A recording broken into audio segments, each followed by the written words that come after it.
Yeah, last I leave again on Sunday to head back out to the tour. So, all sorts of mental scrambles at the moment. Your mind is going 1,000 miles an hour right now. I can only imagine. Yeah, a little bit. But how are you today? I'm good. I'm good. And for those that are tuning in, we're here with Tuck, A Fit for a King, to talk about the upcoming new record, The Hell We Create, out October 28th on Solid State Records. You mentioned you going back on the road. Let me start off by asking you that how exciting it is for you guys to not just be releasing an album, but have the opportunity to actually play shows and go on the road and support the record.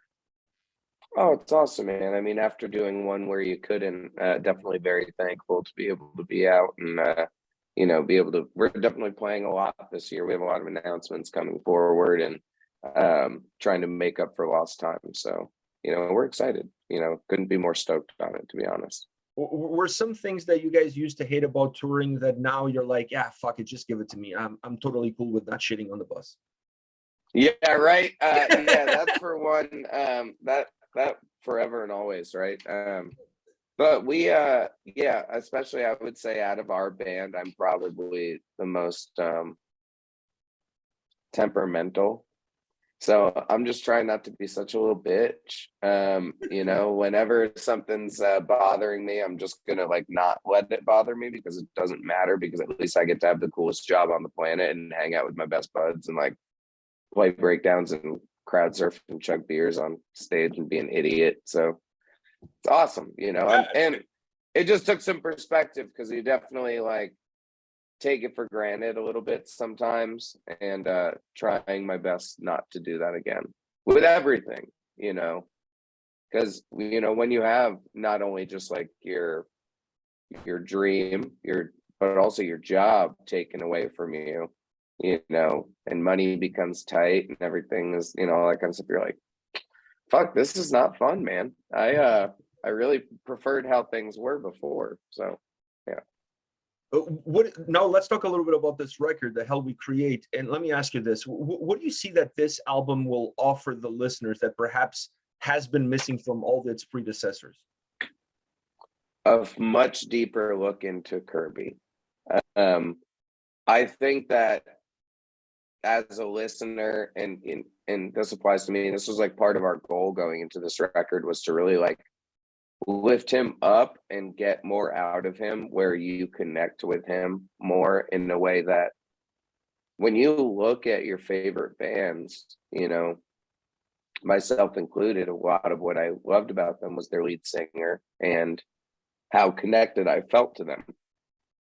So Ryan went through a lot of really unique and extra difficult things during the pandemic, on top of what everyone else did, where his wife almost died from a stroke and had multiple blood clots in her brain, and they had just adopted her niece and nephew, her brother's children, and they're preteens at the time, or young teens, and it's just, the guy went through so much shit. So when you listen to this record, you're going to know him so much better than you ever did before, because he's actually peeling back not one, but multiple layers of the onion to let people into what's actually going on in his life. And it's beautiful. I love it. And it was tough, but it worked, With that as the backdrop to the record, was the creative process any different from previous albums? Not exactly, but I think that we had the most direction that we've ever had going into a record, where this was definitely okay, you've done Dark Skies, you've done The Path, and now you've taken everything that you've learned from both of those and put it into one. And I think that was really, really helpful for us, where now we've experimented a lot and we were able to kind of take what we wanted out of everything and put it into one dish, if you will. Yeah. When you have that thought process, and that's kind of your vision coming into the creative aspect of making an album, how much are you thinking of, or how much are you guys thinking in general of the moment that you're in as a band, and allowing that moment to dictate where the record is going to go. But also think about, hey, we're going to have to play these songs live, so we have to create an album that works on both ends of the spectrum. How you define that balance? You know, I think Dark Skies, we didn't think about it. You know, we thought about the studio and the album, like, you know, completing it as a piece. The Path was written for the live perspective. It was written to be played live in arenas with Parkway Drive, and to jumpstart, you know, this larger than life mindset that we are trying to create. And I think that this album has that tasteful, like, you know, fan perspective, where like we're definitely doing stuff to make people who like Fit for a King happy, but we also push the envelope quite a bit in a way that I think is the most important, which is like emotionally and spiritually, and like as an artist, where I think it's hard to have a band be your favorite band, the most important band to you, the way that like I would, you know, like my favorite bands are like, I'm obsessive and I want people to be able to feel that way. And you can't do that unless you like really feel like you, when you listen to that song, you know exactly where they're at and can connect with it. So I think the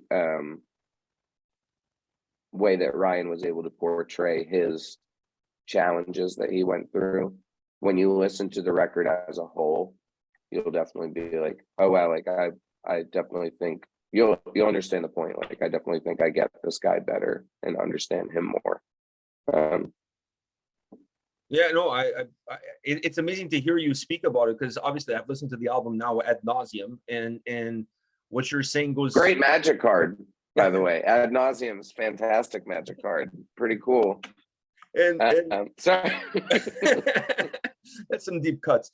And I honestly got that same vibe listening to the record. It felt, the album has two great dynamics. One is 38 minutes in length, and the other is that it's like a chaotic roller coaster ride, but one that you never really want to get off of, because the length that it has plays into the playability of the record.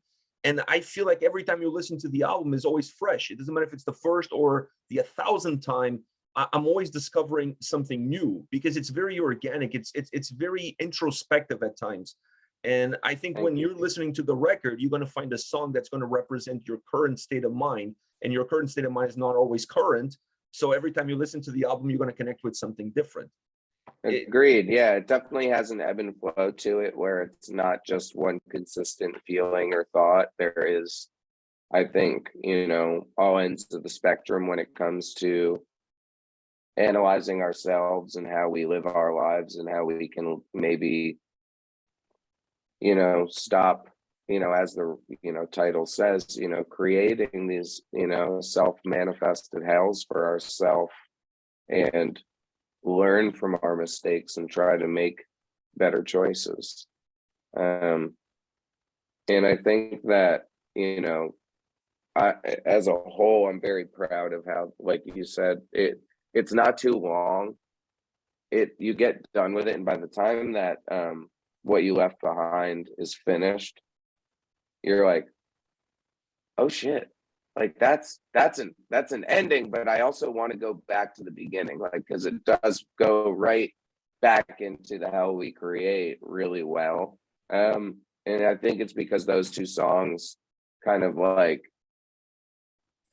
finish each other's thoughts in a way, where, you know, what you left behind is because of the hell you created for yourself.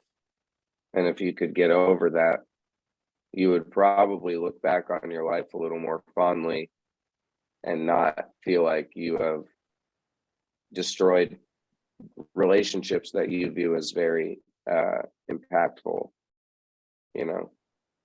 But that's a, you know, it's an interesting thing, because even as you know, oh, especially like when it comes to creating art and stuff, what do you create art about? The hardships, the difficulties most of the time. But you know, I guess I've just never really written positive music, so I don't know what it's like to have, I you don't know, know, it's almost to like happiness doesn't make feel that good way. music. You know what though? But here's the thing. There's this special on Vice. It's like called like the story of. And I watched the one on Natasha Bedingfield's I forget the name of the song that no one else can feel it for you. Only you can let it in. That whole song. And it's so good. And the story is really uplifting and it's super positive and the song is positive. And I was thinking about that where well, I think that's part of why like A Day to Remember fucks so hard is like that first record, what's it called? The first one I really like got into them. For those who have heart.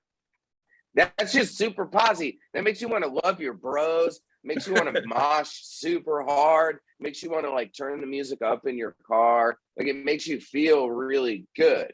And I think that that is something that we've done now where like the path actually, you know what? I take it back. We wrote a positive record and we've made positive music. I mean, the path was a very, you know, for us an uplifting positive thing because we were like, hell yeah, life is good right now. Let's write about it. And I think we did a good job at that. It's just hard to stay in that mindset when you're like actually utterly depressed after because of, you know, all the stupid shit that happened. The dark times, if you will. So yeah, I don't even know. I'm on a tangent now. Yeah, but I love it. Sorry, uh, I have to one of ask those days. about the design of this album because listening to the record, I felt like the second half of the album was slapping harder than the first half. There was almost like some sort of like gradual movement that make the second half of the album heavier. Some of the heaviest songs are in that second half, and then you throw "Reaching Out" in there, and I'm like, I thought this was going to finish like with me throwing chairs across the room, and then right before that end, "Reaching Out" comes in, and the mood completely changes. Uh, Yeah. Looking back, that is the perfect spot for that track. But did you guys have a discussion on where to put that song in the overall design of the album? No, I mean, it was definitely a little weird because like for me, because I was like, you know, those last two songs are the two that I sing on in the record. So I was like, all right, well, am I just like getting shoved into the back or is there like a purpose for this? But then when you listen to it, I like it the way it is because I think it adds to the replay about ability where instead of just like ending on some massive heavy note for the sake of it, like by the time you listen to Reaching Out into what you left behind, if your metalcore heart isn't broken, you are a soulless bastard. Like, you know, I think that the two together just kind of like complete each other's thoughts, kind of in the way that what you left behind into the hell we create does in this weird little circle. Because when I wrote like the chorus of Reaching Out, you know, I was just thinking about Kirby's kids and everything they've been through and what you left behind is about them. And a lot of this record is about them, you know, and their experience with Ryan and this whole thing. And it's very difficult. And yeah, I don't know. We had some conversation about it, but I, you know, it's almost like I don't know. I don't really quite remember how or why we ended up where we did, but It works. yeah, yeah, it's an interesting thing. It's a weird song because it is like oddly soft and emotional, but you know, It did I become didn't. almost in melancholic at times. Yeah, I tend to do that. I write really depressing shit, but it's just what I tend to like. But I enjoyed what the band was able to do with that one because it also reminds me a bit of like early Fit for a King, a little more like creation destruction meets like modern like softer rock song. Because that is something that we like to do. Like Ryan and I like to sing a lot and it feels good and it's fun. We just don't want it to be in a way that's like too hokey, rocky, You know, it's not meant to be like a radio song. It's just that's how the song felt like it should be presented. Like we could have put in chuggy, heavy verses or something, but it just wouldn't have felt as authentic for what we were trying to say, you know. So yeah, what you left behind, I think, is my favorite song on the record. Yeah, it's in my top three.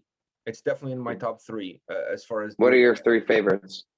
dude, Reaching Out is a really good track, even though it kind of hit me hard in terms of being so different from everything else that you guys had offered me before. I mean, there were glimpses of it before, but not. It's like Skin and Bones. It's like Selfish Eyes. It's like one of those songs. It's just got a breakdown. Yeah, exactly.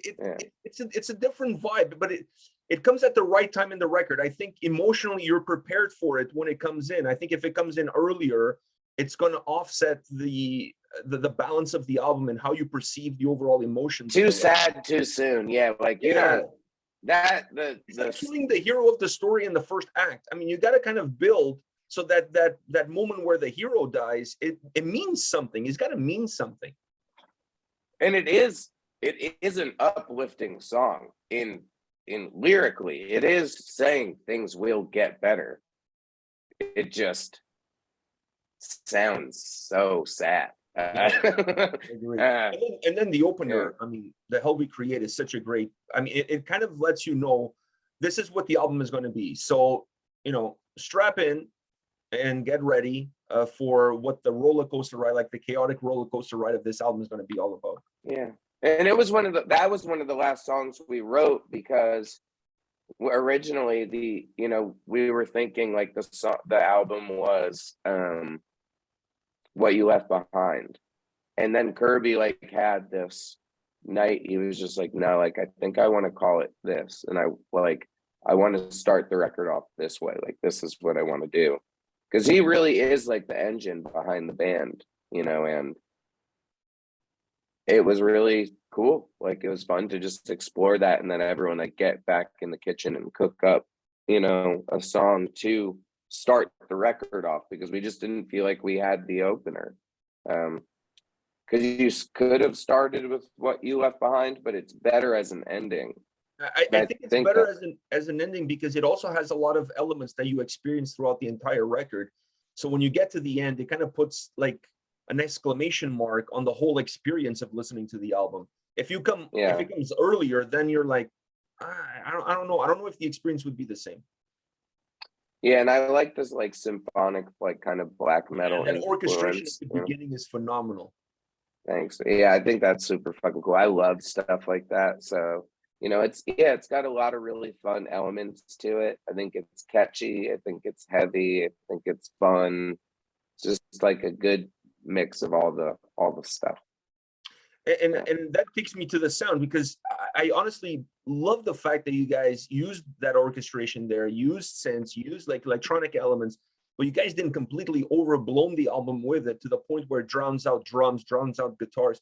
There was a nice little balance of sound, and the album still feels very driven. What, in your opinion, is driving the record? Is there one element, or is more of a combination of how everything came together? More of a combination, just like it is just looking at basically, hey, if we took the best stuff from Dark Skies and The Path and we put it together, and then we just made sure that like the softer songs still have that heavy moment. So that way, even the OG fans, the, you know, real fit fans, they won't be like, oh, band went too soft. Like, you know, where, you know, there are just moments on like, say, The Path where it's like, okay, well, if we would have made this like a touch heavier, that song would have been better, actually. So I think we just had a very clear vision on like, you know, these are our toppings. This is the base.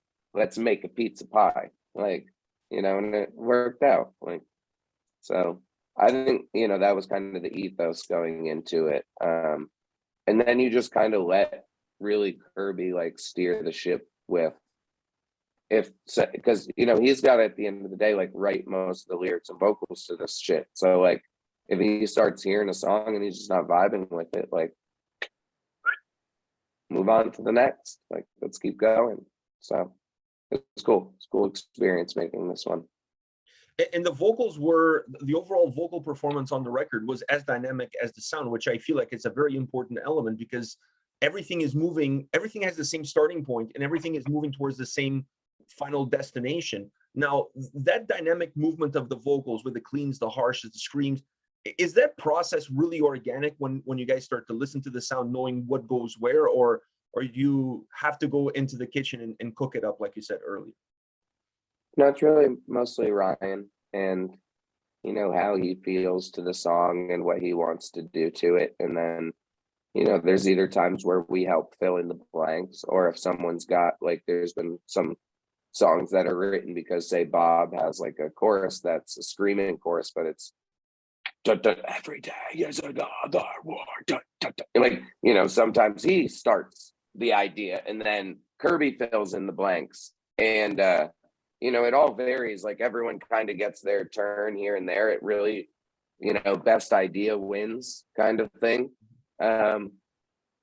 So it's an interesting experience. It's like competitive and fun at the same time.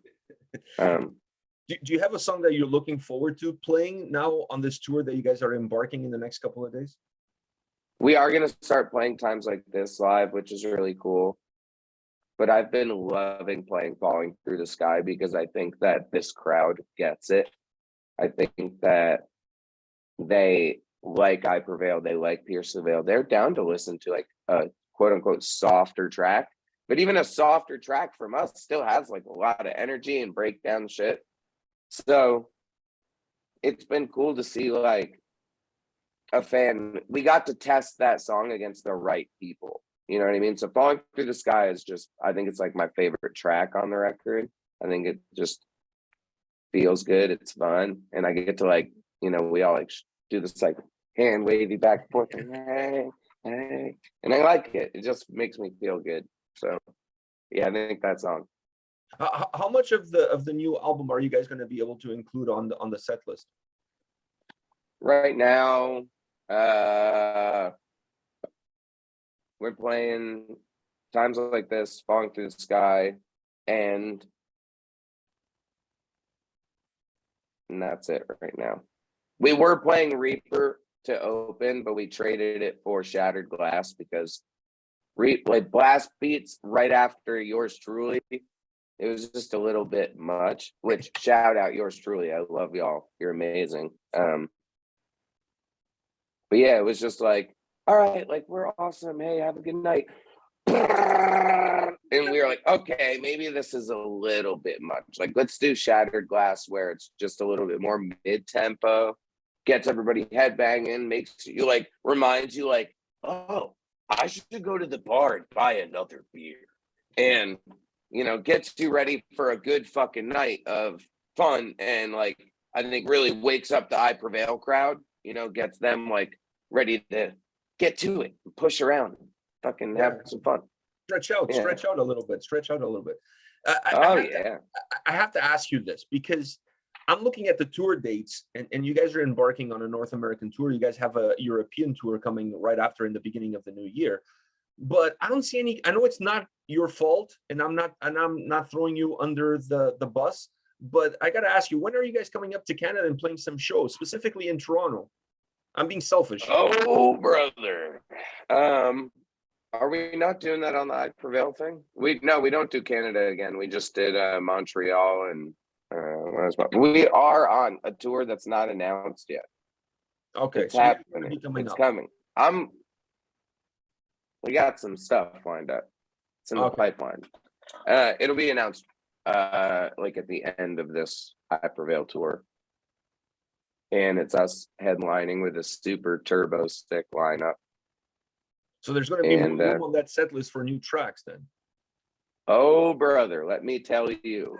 Yes, we are playing a lot of new stuff on that tour.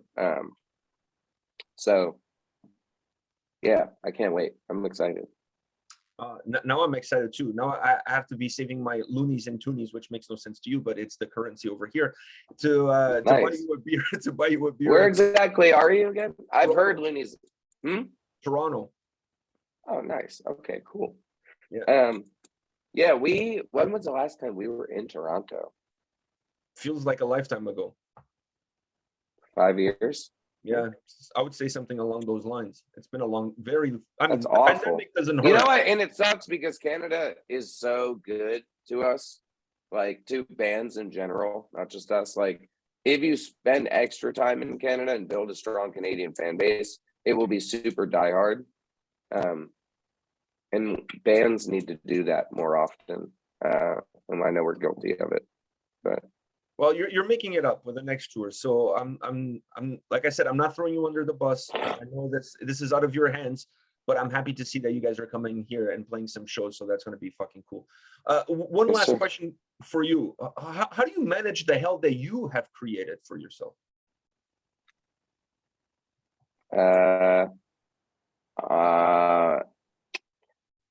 The gym, yoga, weed, communication. I am very lucky to live a life that I dreamed up. I only wanted, like, this was, I've said it in other interviews, but it's like, you know, not trying to like totally repeat myself, but like, you know, this was my baseball, this was my football, this was making it to play for the Giants or whatever, you know, the Yankees or whatever fucking team. So most of the time I am in a very blissful state. I'm a very happy person. But I have a lot of odd thoughts. I think that, you know, when you how do I manage it? Man, it's hard to balance all those things and just trying to like view the world for what it is versus the rose-colored glasses we often get put on, where like, you know, you live in a major city or you travel around and you see some of the lives that other people are forced to live. It is choices that lead you to certain places, but at the same time, it's hard to imagine that there isn't more that we all can do as humans to love on each other more, provide for each other more, and just stop subscribing to some of this like dog eat dog bullshit. Like, I don't know. I just try to live in the matrix in an odd way. I use that phrase pretty often, but I try to do things now. The pandemic, to end my rant, the pandemic kind of put me in this weird position where I wasn't sure if all of this was happening because it was happening or if all of this was to be happening because I deserved it. And I kind of hide my name is Earl my life. And I started making a list of things I'd done wrong, people I'd done wrong, things that bothered me from my past. And started trying to like better those situations. And I'm still just trying to kind of like live in that, where how much of this do we know can't be kind of like curated by us to each other? Like, you know, say this conversation goes one way or this conversation goes another way and it goes negatively, and I fuck with your day and I give you some negative energy that you carry into your next interview, and then that makes you not have a great interview with that person. And when you go at the end of the night tonight and you have some internal thoughts and you're like, why did that talk with Tuck go badly today? All of that bad energy was manifested by me. So what can I do now in this moment to better not only my situation, but your situation? Because I'm blessed to have the opportunity to have anybody that even remotely gives a fuck about my art that would want to talk to me. So that's kind of how, like, I'm just not trying to like, I don't want to play the negative game anymore. I want to give, I want to receive, you know, because I am thankful. So thanks for having me on your show, man. Well, thanks for taking the time. I just want to say that the pandemic did similar to me. I stopped trying to change the world and I started changing my world, if that makes sense to you. And it feels really good when you realize that you're not able to control everything, but you're able to control quite a bit. At least you're able to control what you're doing and the impact that you have on others. So absolutely. sometimes And it's that goes hard. along with, there's a lot of people that you can't change also. There's a lot of people that I realize want to live life in the way that they want to, and I can't do anything to change them. But I can do my best to have my world not be affected by the negativity that surrounds things, because you choose to be around those situations sometimes. You know, when you're like a little kid, you don't.